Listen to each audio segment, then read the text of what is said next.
depois, girando a nossa reportagem. Em um evento nesta segunda-feira, a ministra do Planejamento, Simone Tebet, falou sobre a reforma tributária. Reportagem de Soraya Lawande. A reforma tributária é uma espécie de vacina econômica do governo de Luiz Inácio Lula da Silva, segundo a ministra do Planejamento e Orçamento, Simone Tebet.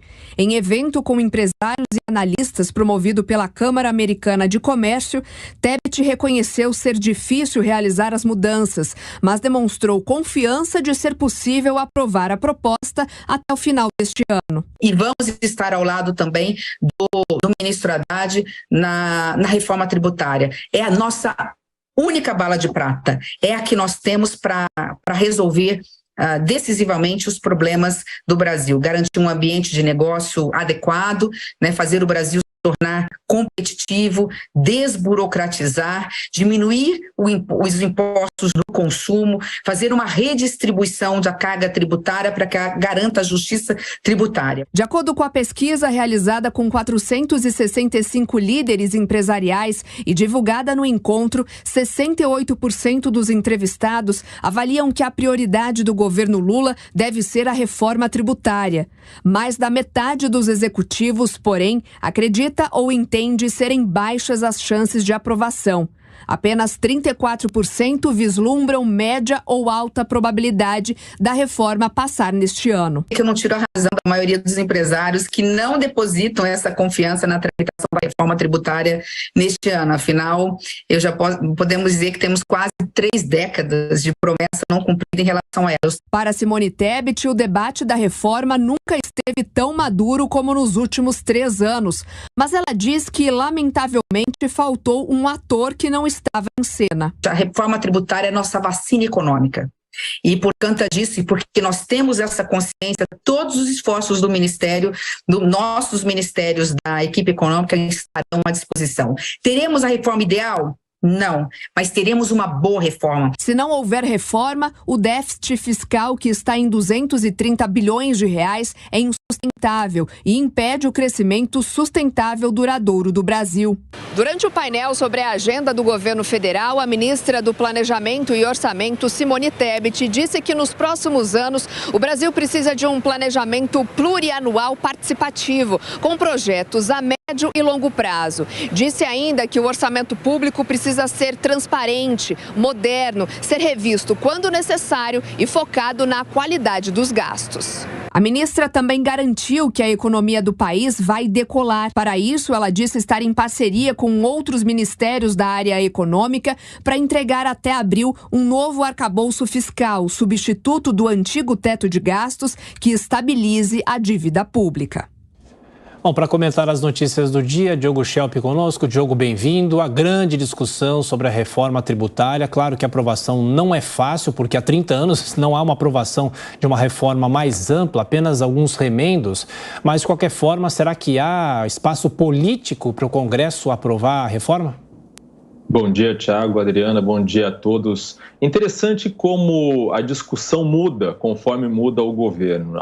Não muito tempo atrás, no governo Bolsonaro, quando se discutia a reforma tributária, falava-se sempre que antes de qualquer coisa era preciso fazer uma reforma administrativa, né, para enxugar o Estado, saber o tamanho das necessidades do Estado em termos de arrecadação, por exemplo, para a partir daí sim fazer uma reforma tributária. Esse seria o caminho ideal, essa era a discussão que se fazia. Agora, no atual governo, sequer se fala em reforma administrativa. Fala-se em reforma tributária, que Fernando Haddad, ministro da Fazenda, diz que é a prioridade dele. Fala-se também nessa questão do novo arcabouço fiscal, essas novas regras que estarão em vigor para que o governo demonstre sua responsabilidade fiscal e demonstre que vai poder pagar suas dívidas. E fala-se agora uma agenda que foi colocada, digamos, sob pressão pelo governo Lula, sobre a independência do Banco Central e sobre a pressão para reduzir os juros. O risco nessa discussão feita dessa forma é que essa reforma tributária acabe sendo uma reforma que aumente impostos e não os diminua. Esse é um perigo, pode ser até que melhore para alguns setores, mas outros setores, certamente, se não houver uma preocupação com os gastos excessivos, outros setores vão acabar tendo que pagar a diferença. Então, de fato, é possível que tenha um clima para aprovação da reforma tributária, porque o governo está disposto a colocar essa questão como uma prioridade. Então, é possível até que se aprove essa reforma este ano ainda, como afirmou a Simone Tebet, mas há esse risco, e esse é um risco que precisa ser combatido. E se ela já é refletida há tanto tempo, Diogo, por que ela pode demorar tanto para ser aprovada, como justamente disse a ministra do Desenvolvimento? Existe a possibilidade da reforma acabar sendo fatiada, como já se cogitou?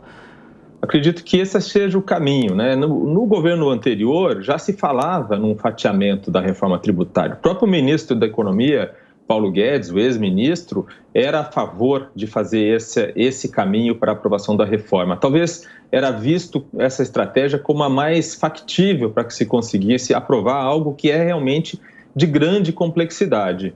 Então, é possível, é provável que esse seja o caminho mesmo, o fatiamento da reforma, talvez não em tantos pedaços, em tantas partes, quanto se imaginava antes, mas sim em fases diferentes. Talvez até uma primeira fase já no final desse primeiro semestre.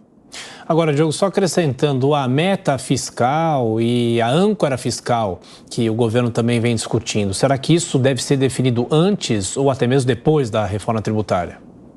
O arcabouço fiscal deve vir antes, né? A expectativa é que já em abril seja apresentado esse arcabouço fiscal, até porque esse arcabouço fiscal, essas novas regras para definir, né, os gastos do governo, qual é o limite, né, desses gastos e como se estabelecer, é essencial para conseguir avançar na outra discussão que está acontecendo, que é a discussão da redução da taxa de juros, né? Há alguns economistas que dizem que, inclusive, há espaço para uma redução da taxa de juros, mas que isso só pode acontecer depois que o mercado tiver certeza, tiver consciência, né, a convicção, com base naquilo que o governo fizer, de que haverá responsabilidade fiscal, de que o governo não vai gastar mais do que arrecada. Então, é por isso que esse arcabouço fiscal é importante também. Antes disso, qualquer mudança na taxa de juros ou na meta de inflação vai ter um impacto na credibilidade do governo por parte do mercado.